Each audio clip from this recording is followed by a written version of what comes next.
Here's the response from Wall Street. Hate it. You know those horror movies where the teenagers ignore all the signs that say Jason is coming? Well, this time Jason is here, except now we call him Tariffs. Tariffs. To me, I think it's the most beautiful word in the dictionary. More beautiful than love. There's so much to tell you, but first, please subscribe to Really American on YouTube. There's no tariffs or taxes there, just a good feeling you get by watching Trump implode. You cursed rat! Look what you've done! I'm melting!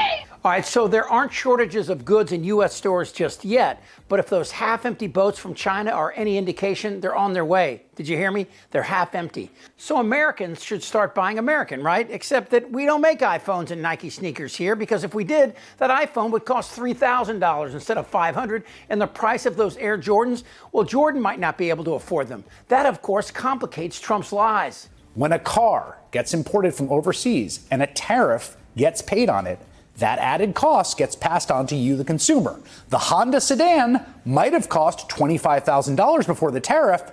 Now it's going to cost $28,000. You're going to pay it. And you can make an argument about why that might be good policy for other reasons, helping domestic car production. What you cannot do, absolutely, is argue with a straight face that the tariff makes cars cheaper. Since Trump decided to do that thing that Trump does, though, the whole world economy is in flux. Trillions have disappeared on Wall Street alone, and that's just the beginning. Cargo has dropped at major ports, including those in L.A., Long Beach, and New York, New Jersey, primarily on shipments from China, which exports more than any other country to the U.S. It's no surprise Trump's all talk when it comes being tough on China. Some of you heard this. We just found out his Trump-branded Bibles, yeah, they're printed in China. That would be laughable if it weren't escalating into a worldwide recession that will cost human lives, as all recessions do. The financial crisis here caused thousands of Americans to die for a number of reasons, including loss of benefits when they lost their jobs. So as we speak, ships now pulling into U.S. harbors from China are the first to be subject to Tiny Finger's ill-advised tariffs that America is now imposing on almost every Chinese import. That means in a matter of weeks, we'll face higher prices and shortages. Imports from China have fallen dramatically since Trump imposed tariffs, particularly since last month when the tit-for-tat trade war sent the tariff on Chinese goods over 145%. Here's the executive director of the Port of Los Angeles. Good evening, Jake, and it is a big deal. Millions of these parcels have been coming from China into the United States, and it's a bit of a competition versus our overnight or next day delivery. Maybe it takes a little bit longer, but the prices have been great. Anything under that de minimis number, tax and tariff free. Now, as Richard just said, it's 2.5 times more expensive for the buyer. Trump put those 145% tariffs on Chinese goods in early April. Any cargo ships from China loaded after April 9th carried products. It's almost like they had the tariffs with them, carried products that the tariffs would affect. And they've mostly arrived here. Has there been a decline at the Port of Los Angeles in terms of container ships? And what are you expecting in terms of any sort of drop? And that's where we find ourselves today. Beginning next week, Jake, our business at the Port of Los Angeles on the import side will be down 35% year over year. Major American importers have said, I'm not buying anymore with these elevated tariff levels. Let's wait and see. And just like those teenagers in Scream, we saw this coming, but Trump still won't back off. Economists of all stripes say that ultimately consumers pay the price of tariffs. I don't believe Can it. you guarantee American families won't pay more? I can't guarantee anything. I can't guarantee tomorrow. Well, that could be the most honest thing he's ever said, and he's still lying. Tariffs are taxes on Americans. It's not brain surgery. If the price of Chinese goods go up 145%, we won't be able to afford them. So places like Walmart, which is a leading purchaser of Chinese goods, will see a reduction in sales. And that means that Walmart, which is also the leading private employer in the U.S., will start laying people off.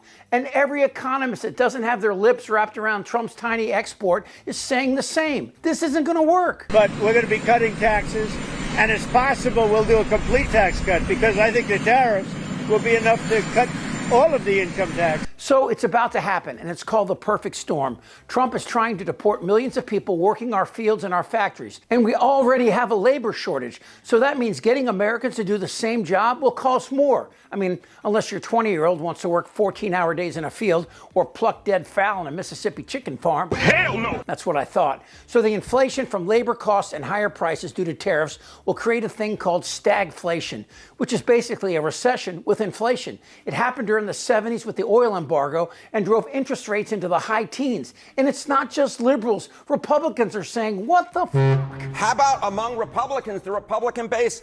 This was a shocker to me. 64% of Republicans believe that tariffs will, in fact, cause prices to go up. Here's a guy named Jonah Goldberg, an American conservative journalist, author, and a political commentator. He's also the founding editor of the National Review Online. He calls it like it is. One of the attractions that people don't seem to really understand why Trump loves tariffs so much is that historically, tariffs are the biggest driver of political corruption because every single interest goes hat in hand and either asks for an exemption to tariffs or asks that their competition get tariffed. It is a way to beseech those in power for special pleading. And that, I think, is the economic philosophy of this administration. So look, China, Vietnam, Cambodia, they're not ripping Americans off. Americans like that they can purchase inexpensive products, and they'd probably buy American if A, Americans made these things, and B, if the prices were competitive. But they're not. That said, Trump is, as you just heard, manipulating tariffs to help his friends and probably doing it to create these wild swings on Wall Street where his buddies can pump and dump blue chip stocks. This isn't complicated. This is yet another Trump grift. Tariffs are like whiskey. A little whiskey under the right circumstances can be refreshing. Too much whiskey under the wrong circumstances, and you end up drunk as a goat. But we do know what's happening because it's happening now. The world economy is like an aircraft carrier. It's slow and hard to stop on a dime. So Trump's actions can't be fixed with man-titty simply declaring victory and then lowering the tariffs. There will be repercussions. And of course, as always, the people Trump will hurt the most will be his base of doughy-eyed, witless flag wavers. I don't care if he is in a jail cell. I am one of those people that will vote for him no matter what. Because how do you feel about the concept of law and order in general? I agree with law and order. I am 100%. Do you feel that if he's convicted, though, that wouldn't change your mind? He won't be convicted. But if he was. But he won't. In business, everyone likes a win-win, except for Tiny Fingers, whose art of the deal is looking more like this. Drop your pants.